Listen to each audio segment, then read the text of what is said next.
Olá, seja muito bem-vindo a mais uma aula de revolução do profissional de vendas, porque agora tudo acelerou. Os 6 princípios da influência e persuasão em vendas. Também já vamos iniciar a nossa transmissão para o YouTube. Ok, vamos lá. Conectando com o YouTube. Já vamos fazer a nossa transmissão simultânea, vamos ver se funciona. Até uma coisa que eu não testei. Depois de todo o problema que teve no Windows, acredito que vai dar certo. Já vamos ver se a transmissão ocorre. Vamos lá. Conectando com o YouTube. Já vamos fazer a nossa... Em princípio, sim, estamos transmitindo. Então vamos lá. Vamos falar do nosso assunto hoje, que é os 6 princípios da influência e persuasão. Na verdade, ele está ali para vendas, mas a gente pode, claro, usar os mesmos princípios, né, para influenciar e persuadir pessoas. Esse é um tema que em vendas sempre é recorrente, mas é importante que a gente saiba, né, que o que nós vamos ver aqui como princípios da influência e persuasão, eles funcionam, claro, para todo tipo de trabalho, né? Basta que você aprenda os princípios e também isso vai funcionar. Deixa eu ver aqui, por que a transmissão não chegou lá no nosso YouTube. Temos pessoas lá assistindo. Em princípio ele está transmitindo, né? Vamos lá. Aqui pelo menos diz que está tudo certo, tudo conectado. Transmitindo. Ok. Deixa eu só verificar aqui se está tudo certinho mesmo. Em princípio está. Bom, então vamos falar aí dos 6 princípios da influência e persuasão. Como referência, eu indico para vocês este livro, tá? As Armas da Persuasão, porque este livro ele traz, né, todo o conceito, né, toda a parte conceitual de influência e persuasão. Ou seja, você pode aprender com certeza, né, a influenciar pessoas a partir desses princípios. E ele é um estudo, durante 30 anos, do Dr. Robert Cialdini, um estudo que trouxe, então, uma revelação do que é que realmente influencia uma pessoa a agir, a tomar decisões, certo? Então, é uma leitura recomendada para que vocês possam aprofundar todo esse tema, né? Bom, influenciar pessoas é uma arte, pessoal, é uma arte. E como arte a gente aprende. E devemos aprender essa arte de influência e persuasão para o bem, né? Para o bem. Porque, infelizmente, há pessoas que aprendem os princípios e utilizam esses princípios não para as coisas muito boas. Então, a recomendação é que você aprenda os 6 princípios, que se desdobram em vários outros gatilhos mentais, como é comumente são conhecidos, para que você possa fazer bons negócios, para que você possa apresentar as suas propostas, fazer a sua negociação, que aqui nós vamos focar um pouco mais em vendas, de uma maneira correta, ética, né? Mas que também propicie e proporcione para as pessoas bons negócios, certo? Então, essa é a ideia de você entender como que influenciar e persuadir pessoas funciona dentro de um processo de negociação. Esse é um dos pilares também, dos 7 pilares de negociação. Se você está vendo esse vídeo aqui, sugiro que procure no canal os outros vídeos que falam dos 7 pilares, né, explicando como que os 7 pilares de negociação fazem um processo de abordagem, de negociação muito melhor do que você usar única e exclusivamente técnicas de negociação ou de vendas. Então, fica aí a dica para procurar os outros vídeos e hoje nós vamos focar então especificamente na questão de influenciar pessoas e os 6 princípios, certo? Então, bloco, papel e caneta na mão, vamos lá, vamos falar dos 6 princípios. O primeiro deles é o princípio da afinidade, tá? Não tem uma ordem, não existe uma hierarquia ou uma ordem, então eu vou apresentar os 6 princípios por uma determinada ordem que eu entendo que é uma ordem mais interessante. O primeiro princípio é o que nós chamamos de afinidade. O nome em si já carrega muito do que é este princípio de influência. Ou seja, todos nós nos sentimos melhores, nos damos bem, por exemplo, com pessoas que nós temos um pouco mais de afinidade, não é verdade? Ou seja, com pessoas que nós temos familiaridade, com pessoas com quem nós reconhecemos, né? E somos até mais propensos a ser influenciados pelas pessoas que a gente gosta, não é assim? Então, esse princípio da afinidade, dentro de um processo de negociação, ele tem a ver com a identificação pessoal mesmo, né? Ou seja, com uma identificação pessoal que nós temos a uma pessoa, a um objeto, a uma ideia, a um propósito. A questão do propósito, inclusive tem vídeos aí que eu já gravei sobre isso, ele tem sido muito importante hoje dentro de um processo de negócios, de vendas, e este princípio aqui de afinidade, ele carrega também um pouco disso, porque nós nos alinhamos, nós nos aproximamos e somos mais simpáticos e até mesmo propensos a aceitar, não exatamente ordens, mas a aceitar ideias e nos sentir mais conectados quando a gente tem uma afinidade com um negócio, com um propósito, com a mesma ideia, com a mesma intenção. A gente pode ver isso como isso acontece muito, por exemplo, no futebol, como acontece isso na política, acontece isso também, obviamente, né? Dentro de conceitos de religião, por exemplo, de espiritualidade. Então as pessoas elas se sentem alinhadas, né? Tem uma afinidade com aquilo que é mostrado e ensinado para elas. Dentro de um processo de negociação, isso vai facilitar quando você tem uma proximidade, uma relação com aquela pessoa, de relacionamento, claro, mas também você tem princípios, valores, propósitos, você tem a pessoa sente com você um alinhamento, inclusive de ideias, tá? Então isso facilita quando você tem essa afinidade ou você constrói essa afinidade com alguém e a pessoa naturalmente vão se sentir mais propensas a aceitar o que você diz, a ser mais receptiva ao que você diz, certo? Bom, mas eu também incluo aqui nessa questão de afinidade um dos comportamentos mais importantes para quem quer fazer uma boa negociação, que é a empatia, certo? A empatia, a capacidade de se colocar no lugar dos demais.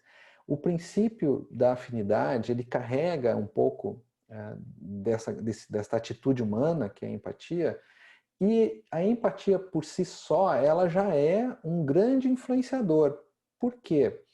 Uma pessoa que percebe que você se coloca no lugar dela, que você realmente entende a situação pelo ponto de vista dela, que ela sente essa conexão com você por você estar sendo empático, né? Isso vai ajudar bastante, muito, na verdade, vai ajudar muito a conexão que você vai ter com a pessoa, tá? Então, use e abuse da empatia como uma forma e um processo bastante importante de usar a influência, né? Usar a arte da persuasão como uma influência, certo? E o princípio da afinidade vai fazer isso por você, tá? Então esse é um deles, afinidade, que podemos trazer muito da empatia, essa conexão, um elo de ligação que nós fazemos com as pessoas e elas fazem conosco. O segundo princípio é o princípio da autoridade, certo? O princípio da autoridade.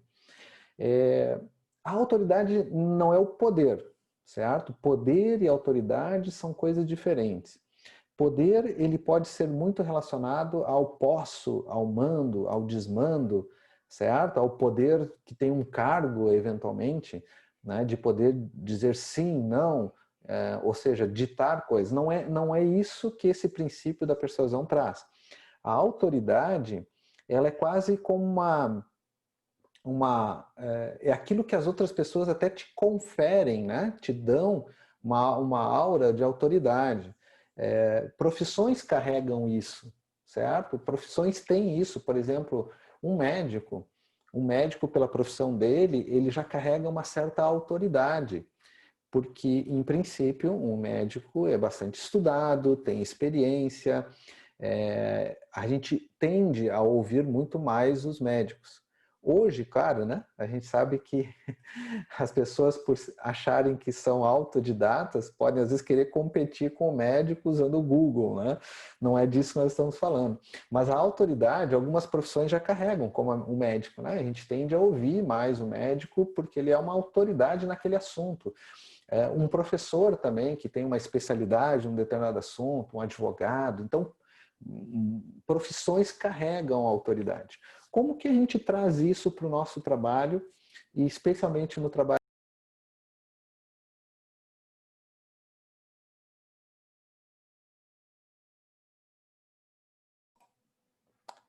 Pessoal, deu uma queda aqui na rede e deu uma desconexão, então vou continuar partindo aqui do ponto, tá?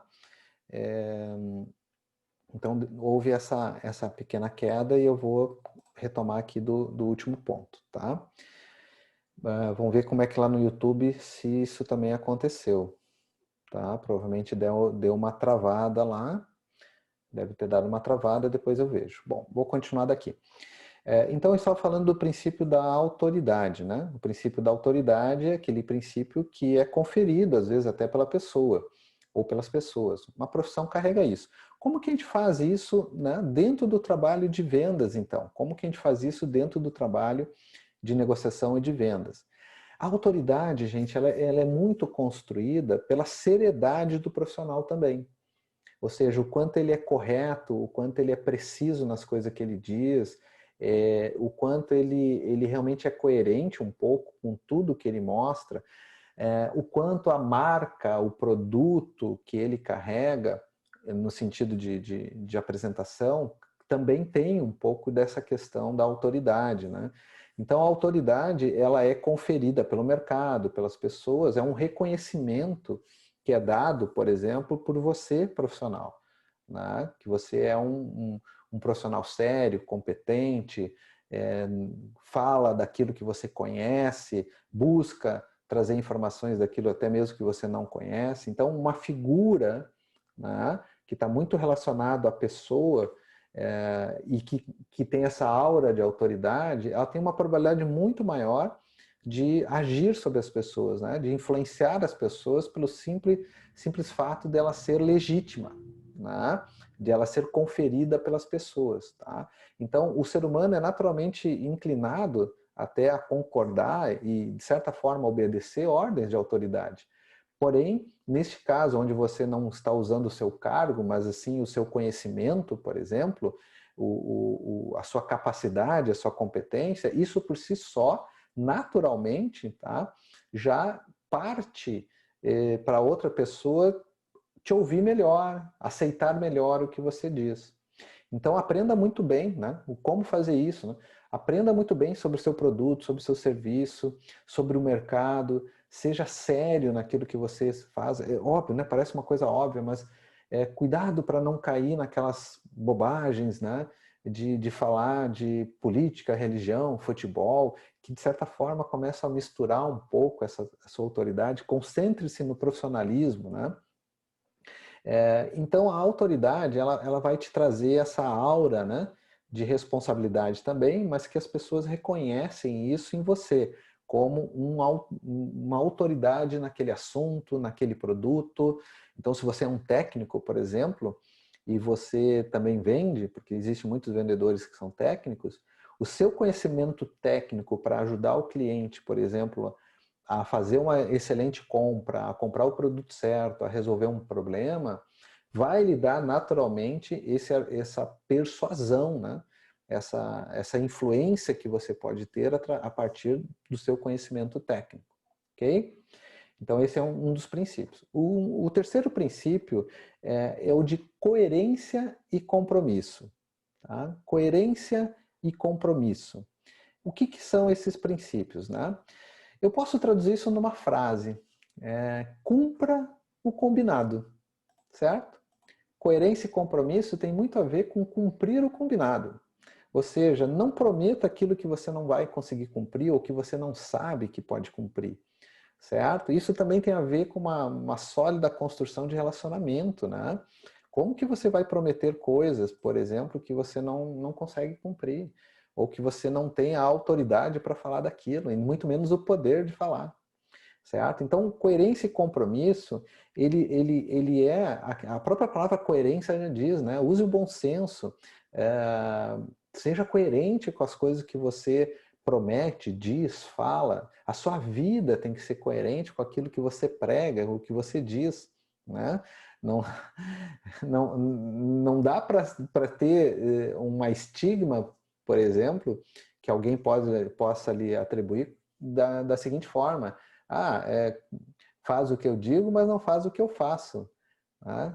Então tem muitas pessoas que são assim, elas dizem para você dizer uma coisa, para você fazer uma coisa, mas elas mesmas não fazem. Então isso não tem nada a ver com coerência. Então vida pessoal, vida profissional, eles têm que estar em equilíbrio e deve haver uma coerência entre isso. E o que é o compromisso, né?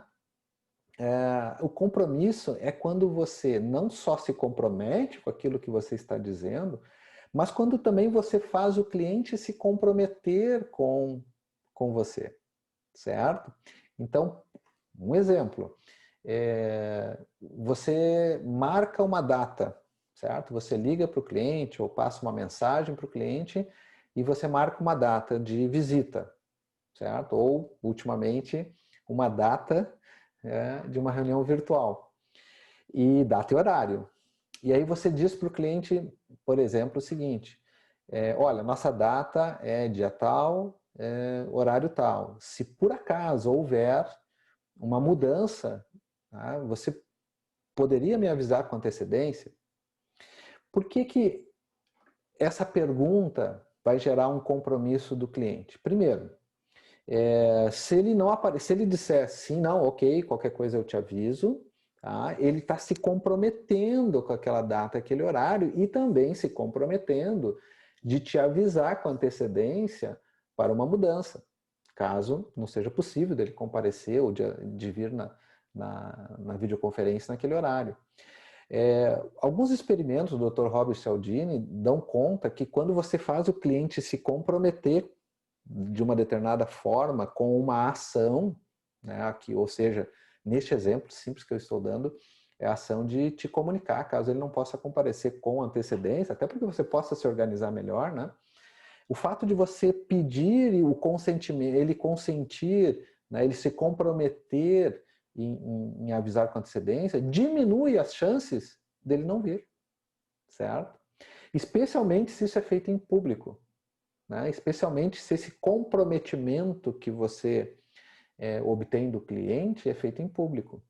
Ao mesmo tempo que quando você se compromete, também você assume esse caráter, né, influenciador e de ser influenciado e também de receber a influência. Então, um dos princípios de persuasão, que é compromisso e coerência e compromisso, ele dá conta dessa atitude humana, né? De ter bom senso, de realmente ser coerente com tudo que fala, diz, faz. O seu produto também, certo? O seu produto ou o seu serviço tem que ter essa coerência, tem que ter o compromisso assumido do que ele resolve.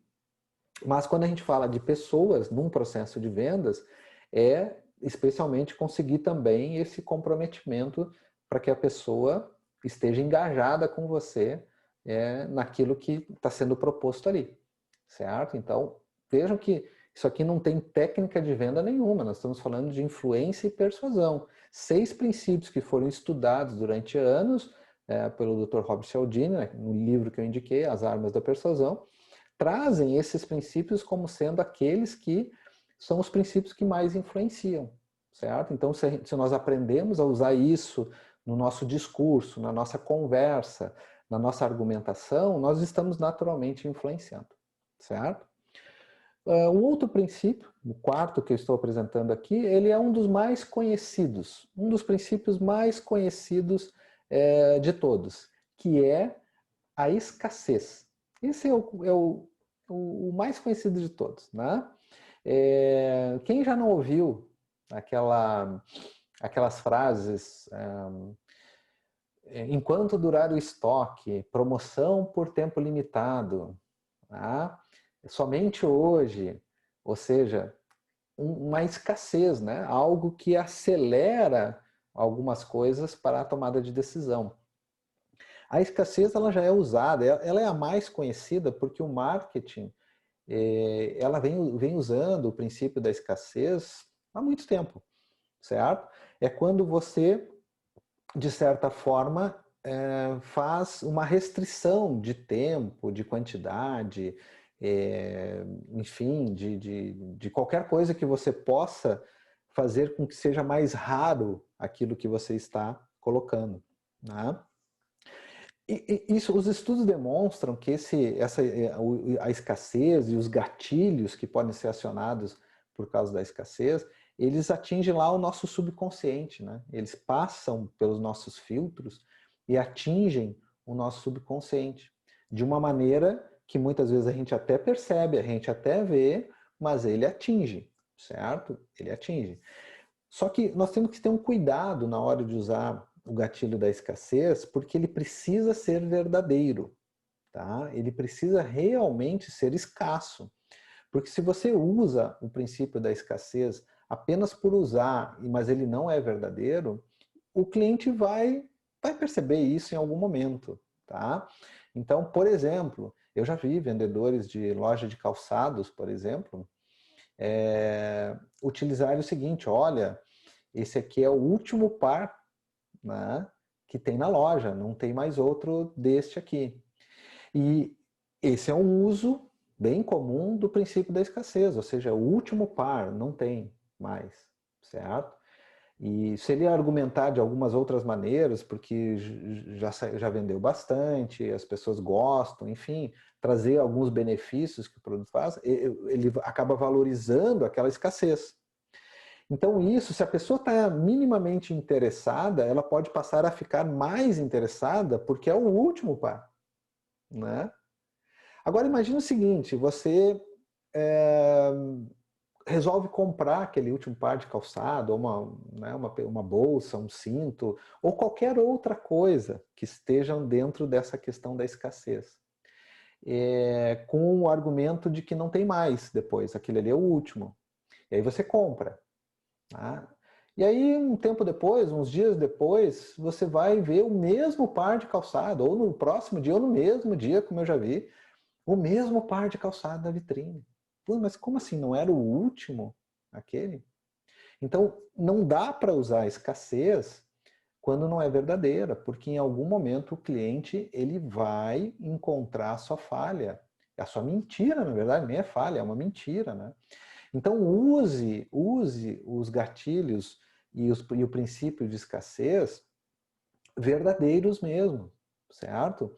Então, por exemplo, se você coloca numa proposta de negócio que você conseguiu uma condição especial para o cliente, né? Seja qual for a condição especial, mas ela é somente para fechamento de negócio até amanhã, certo? Que seja, que seja realmente válido isso, né? Usa o outro, construa também o compromisso e coerência, né? Seja coerente com aquilo que você diz e propõe. Porque senão o cliente ele vai perder, ele perde a confiança naquilo que você diz, né? Então, por exemplo, já me aconteceu de eu fazer exatamente isso, nesse exemplo que eu estou mencionando aqui, de eu colocar para um cliente: olha, eu dou cursos e palestras, né? Então, um cliente ele fez uma cotação de um curso e palestra e me pediu datas, né? Que ele gostaria de fazer. E eu disse: olha, eu hoje ainda tenho essas datas, tá? Passei para ele: olha, datas como você pediu eu tenho disponível, mas também eu tenho parceiros que estão cotando. Então eu vou segurar essa data para você, já que você está me solicitando, eu vou segurar essa data, isso era uma quinta-feira, eu vou segurar essa data até segunda-feira que vem. Se você não me retornar até segunda-feira que vem confirmando essas datas, eu vou liberar para um outro parceiro daqui a pouco fechar um negócio. E ele, não, tudo bem, tranquilo. E aí o que aconteceu, né? Chegou, foi terça ou quarta-feira, já tinha passado então aquele prazo, ele me ligou e disse, olha, vamos fechar naquelas datas lá. E aí eu me lembro que eu tinha comentado com ele que até aquela segunda-feira, né, as datas, e eu disse para ele, olha, infelizmente as datas não estão mais disponíveis, porque eu tinha, né, reservado elas até ontem e um parceiro fechou numa das datas, né? E era verdade isso, né? Um dos parceiros tinha fechado, porque na terça-feira uma pessoa de uma instituição tinha me ligado, me perguntando se eu tinha a data tal. Eu disse, sim, tem. Ele disse, olha, eu tenho aqui já certo um curso, vamos fechar isso. Não, pode fechar. Então, o cliente ele ficou brabo, né? Ele, né? Mas como? Foi só um dia. Ele disse, olha, não foi só um dia, né? Porque foi na quinta-feira passada, eu dei o prazo até segunda, liberei hoje na terça e alguém já usou aquela data. Então eu tinha usado uma limitação que era a escassez, não tinha surtido muito efeito nele, né? Porque tem pessoas que quando percebem que tem essa escassez, elas, não, então faz o seguinte, já me confirma, né? Uma boa parte age assim, que é o gatilho funcionando. Naquele caso não tinha surtido efeito dele usar no prazo que eu tinha dado, mas foi verdadeiro, certo? O que aconteceu? O cliente ficou meio bravo porque não tem a data disponível, mas ele me pediu novas datas, né? Ele me pediu novas datas. E quando ele me pediu novas datas, eu disse, olha, eu tenho disponível e tu consegue me responder agora? Ele disse, não, já vou garantir as datas, né, que tu tá me dizendo para não correr o risco de não ter. Pode confirmar, tá confirmado. Então, quer dizer, eu usei o gatilho da escassez, não funcionou com aquele cliente, que isso pode acontecer, não quer dizer que os gatilhos os princípios e os gatilhos vão funcionar sempre, mas neste caso o cliente ele acreditou, obviamente, porque era verdade, aquilo. E toda vez que eu passo para esse cliente uma data com um limite, ele agora não, ou ele me responde antes, olha, pode liberar a data, não vai acontecer, ou ele já me garante aquilo. Por quê? Porque ele sabe que o que eu estou dizendo para ele vai acontecer, tá?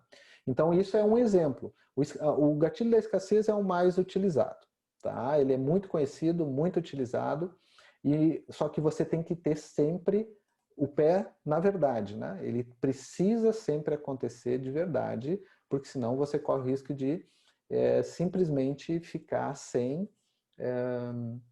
a coerência de tudo que você faz, tá? Então, limitação de tempo, né? Número limitado de coisas, prazos, enfim, tudo isso tem que ficar muito certo para o cliente para que isso aconteça, tá? Um outro princípio, o quinto princípio de influência e persuasão, ele é conhecido como prova social, certo? Ele é conhecido como prova social, tá?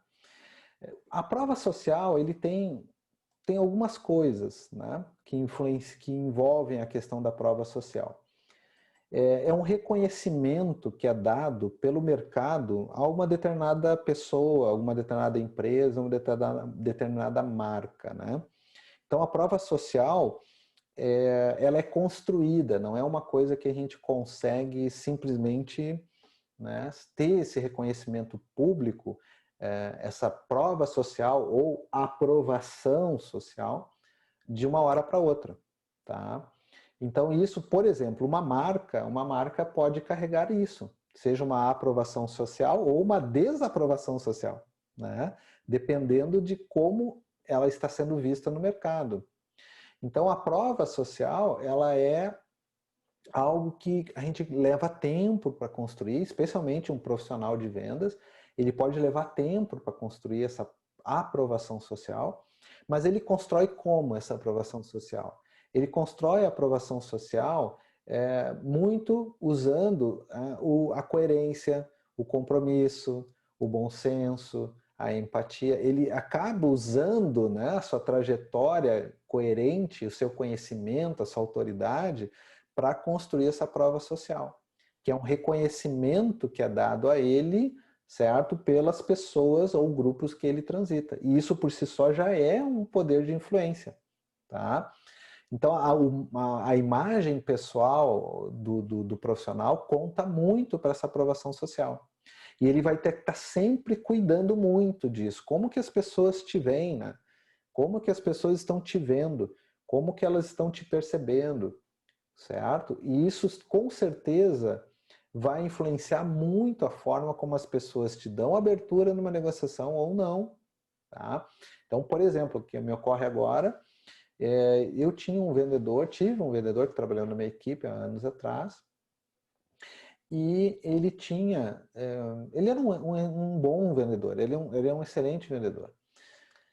Tinha perfil, tinha conhecimento, mas infelizmente ele na vida pessoal dele, ele era uma pessoa assim muito, para achar uma palavra leve, destrambelhada, né?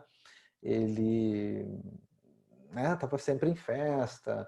Aí o que acontecia, às vezes, de manhã, quando o cliente ligava para ele, não conseguia falar com ele, o telefone não atendia.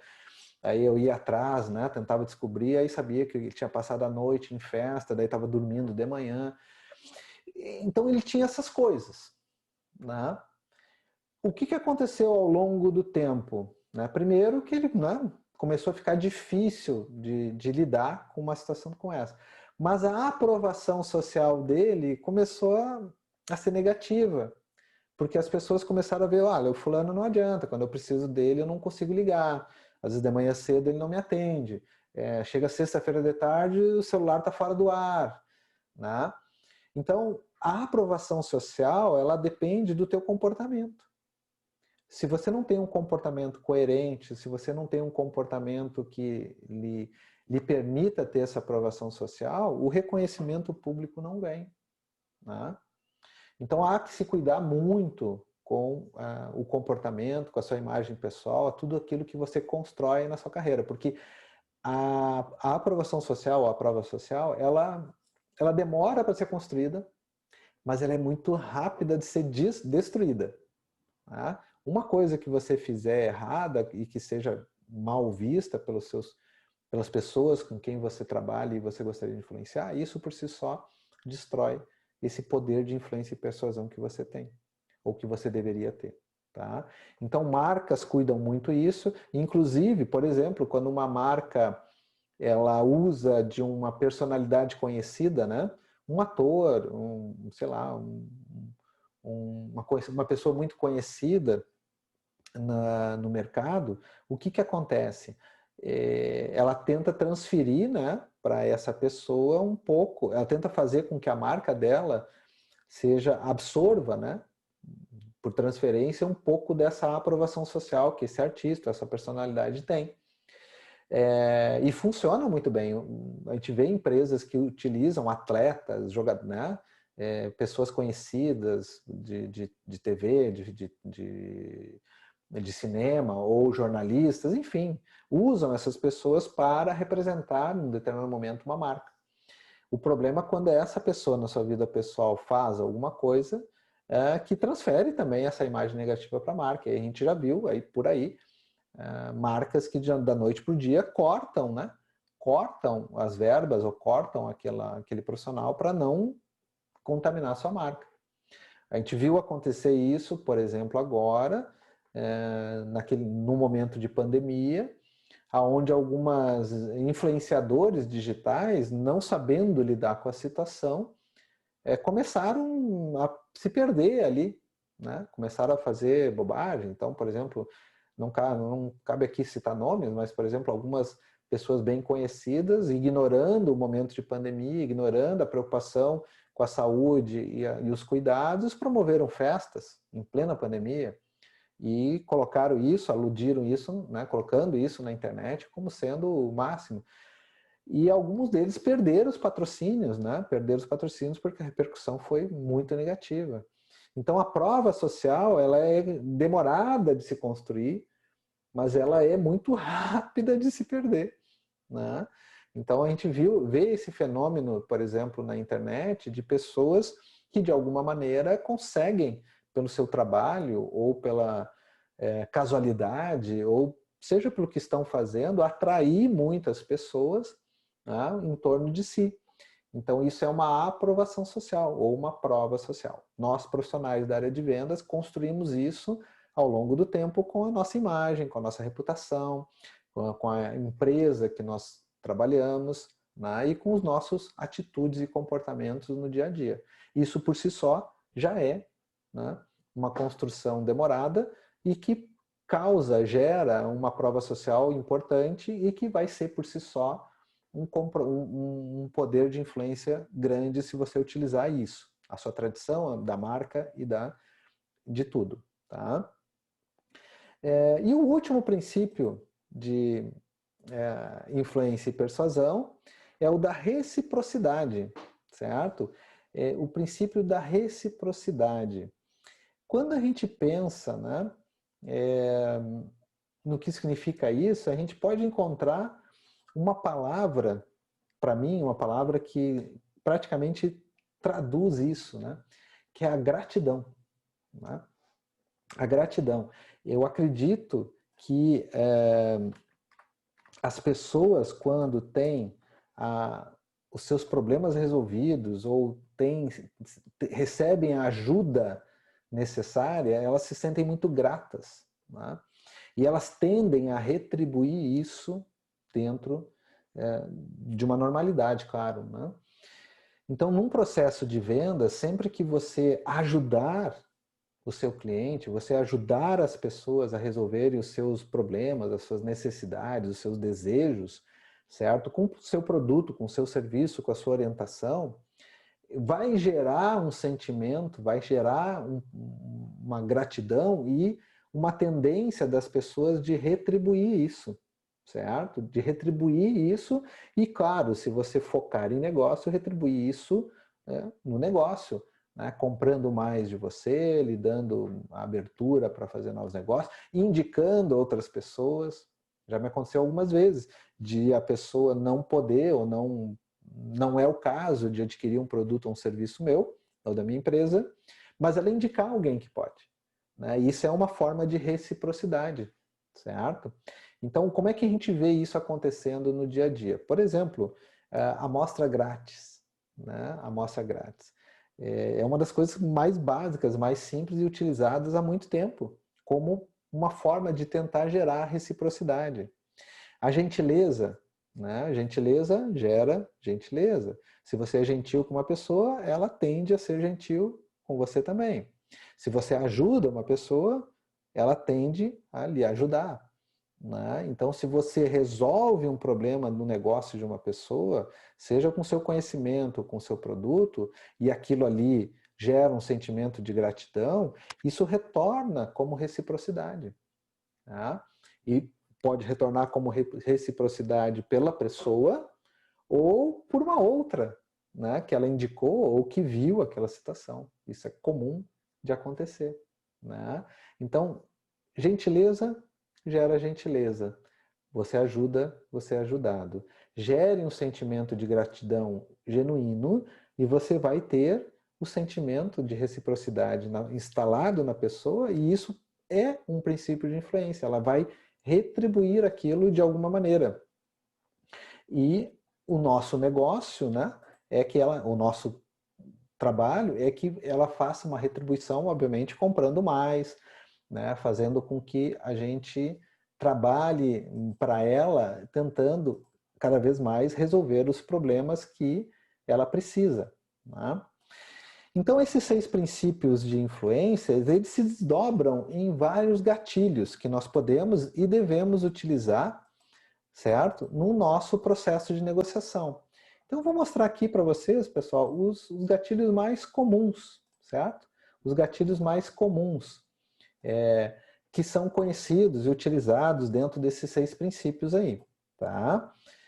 Autoridade, já falei, reciprocidade, urgência, exclusividade, escassez, humor, similaridade, prova social, curiosidade, surpresa, solução, o motivo, que é a explicação do porquê, segurança, medo e interesse.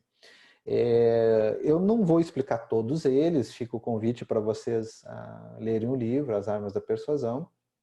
Eu vou me deter só nesses últimos aqui, que são os gatilhos mais fortes que todos nós seres humanos estamos submetidos.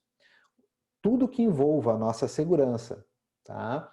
São altamente influenciadores, porque nós queremos e precisamos nos sentir seguros em vários aspectos, né?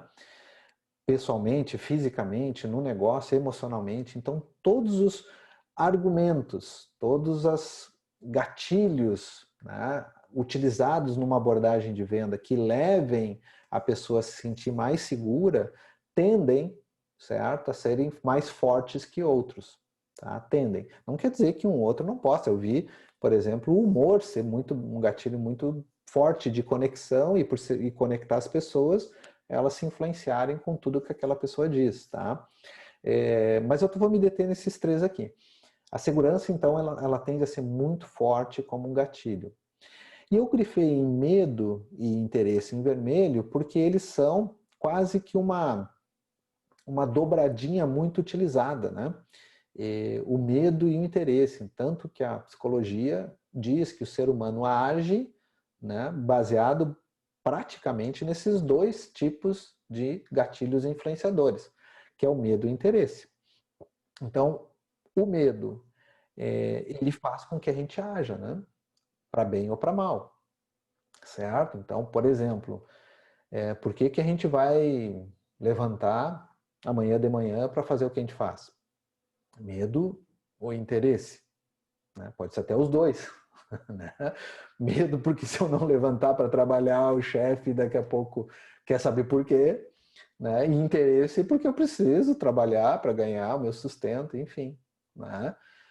Por que a gente vai comprar uma viagem a lazer, né? Quando for possível de novo viajar com mais tranquilidade? Medo ou interesse? Por que um cliente vai adquirir o seu produto ou o seu serviço? Porque ele tem medo de que, se não tiver, ele tenha problemas maiores lá, porque o que você está ofertando é uma solução. Medo de que o concorrente não tenha o mesmo produto bom, certo? Cuidado ao usar o medo, né? Não falar mal de outros produtos, fale bem do seu, deixe que o concorrente defenda a si mesmo, né? Seja melhor que ele e você não precisa falar dele. Então, medo e interesse são dois gatilhos que podem estar sempre na pauta. E eu tenho receio de usar o medo, eu acho que ele é muito forte, ele pode criar uma barreira, né? Eu vejo muitos profissionais da área de seguro, certo? Especialmente seguro de vida e coisa assim, usarem o medo como um influenciador. E também já vi isso causar o efeito contrário, né? Porque a pessoa se sente acuada com um argumento, às vezes muito forte. Então eu tento, na minha vida profissional, ir muito mais pelo lado do interesse. Como que eu consigo fazer a pessoa ficar bem interessada naquilo que eu tenho para ofertar, porque ela percebe valor naquilo, ela sabe que aquilo vai melhorar algum aspecto da vida dela ou do negócio dela. Então eu tento despertar na minha argumentação sempre, quando eu estou dentro desse pilar influenciar pessoas, que é o interesse. Então, resumindo tudo, os gatilhos, eles fazem o quê? Eles são sentimentos, eles na verdade, eles atingem os sentimentos, né? E ao atingir sentimentos, eles geram ação, que em última instância é o que nós queremos fazer. Nós queremos fazer com que as pessoas ajam, né? Ajam no que sentido? Elas nos aceitem a nossa proposta, peçam uma demonstração, comprem o nosso produto. E os gatilhos mentais, eles podem e devem ser utilizados dentro desse processo de negociação. Tá? Por quê? Porque eles derivam desses princípios de influência, esses 6 princípios de influência que nós vimos e que são os mais estudados e conhecidos hoje até como uma certa ciência, né, pela psicologia, como sendo aqueles que são utilizados de várias formas. E não é só na argumentação falada que nós podemos utilizar isso na escrita, nós podemos utilizar isso em vídeos, nós podemos utilizar, obviamente, falando e negociando com uma pessoa. Tem várias maneiras de utilizar. Existe até uma nova profissão, com o mundo digital ela ficou bastante em evidência, que é o copywriting, né? Aquele profissional que é especializado em construir frases e argumentações persuasivas, seja para marcas, para produtos, para serviços, ou seja, ele é especializado, né, em escrita persuasiva. É uma profissão chamada de copywriting, que é bastante valorizada hoje no marketing, aqueles profissionais que têm essa habilidade de escrever bem, nesse sentido persuasivo. Por quê? Porque a comunicação escrita no site, por e-mail, por WhatsApp, ela continua sendo hoje um bom meio, né, de você poder fazer essa abordagem usando, por exemplo, os 6 princípios. Certo? Então a aula de hoje era isso, né? Era uma explicação sobre quais são os 6 princípios. Fica o convite para vocês, vou colocar de novo aqui o livro, tá? Fica o convite para vocês lerem o livro As Armas da Persuasão, porque ele é um livro que traz todo o estudo do Dr. Robert Cialdini e que mostra, então, esses 6 princípios, tá? As Armas da Persuasão. Se quiser dar uma olhadinha na sinopse, tem lá em livros.negociarmelhor.com.br, aonde eu deixo a bibliografia dos meus cursos lá. Cada vez que eu vejo e uso um livro novo como referência, eu coloco lá a sinopse e lá tem um link para você ir para o Livraria Cultura, Submarino, para comprar, que é o meu link de afiliado. Né? Não faço disso o meu negócio, mas se você for pelo meu site comprar, né, vai remunerar, obviamente, este professor aqui, que indica os livros através de um sistema chamado marketing de afiliados. Que mais para frente pretendo fazer também uma aula específica para isso, porque nós, profissionais da área de vendas, podemos utilizar também como uma alternativa em vendas esse sistema. Pessoal, por hoje eu fico aqui. Né? Muito obrigado aí pela sua audiência, para quem está aqui na sala do Zoom, para quem está lá no YouTube assistindo e, claro, para quem vai assistir isso em um outro momento, né? Que os vídeos ficam gravados como uma aula para os profissionais que estão se reevolucionando na área de vendas. Muito obrigado pela sua audiência, curta o canal, assista, receba as próximas informações dos vídeos. Um grande abraço e até uma próxima.